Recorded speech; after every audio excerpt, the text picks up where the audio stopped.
Welcome to Zwida Media. If you're new to this channel, please subscribe. Don't forget to like, comment, and share. Here's a new video for today. Enjoy.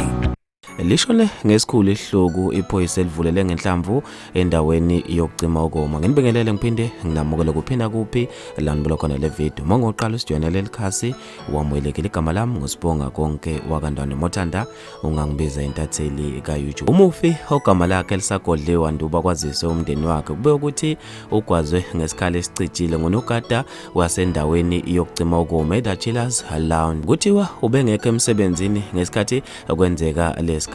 Ngokomthombo ozibonele kuthiwa umufi ufike endaweni yokucima ukoma wabe sefuna ukungena ngenkani unogada wabe sefuna akhokhe imali. Ube esephuthuma emontweni emva kube nokhilizisana phakathi kwakhe nonogada walanda isibhamu ube sesiqhumisa umoyeni. Kuthe kusenjalo unogada wabe selanda isikhali esicijile wabe semgwaza ehlathini kanye nasesifubeni ube esephela endaweni wagcwala amathafa. Bazamile kumthatha umufi bazama umphuthumisa esibhedlela nakuyila afike khona eseshonile. Ukhulumela amaphoyisa akaze lonke uLieutenant Colonel Robert Ntshundu uthe iphoyisa lineminyaka engu-27 ebelingekho emsebenzini ligwazwe ngonogada endaweni yobumnandi olundi ngesikhathi zasekuseni. Iphoyisa lihlonzwe njengomuntu ososhonile endaweni yesigameko ngesikhathi lifika emtholampilo wendawo. Imbangela eholele ekubulaweni kwalo isaphenywa ngamaphoyisa. Kuchaza okhulumela amaphoyisa oqhubo wathi isibhamu sakhe somsebenzi ebesinenhlamvu eyodwa sitholwe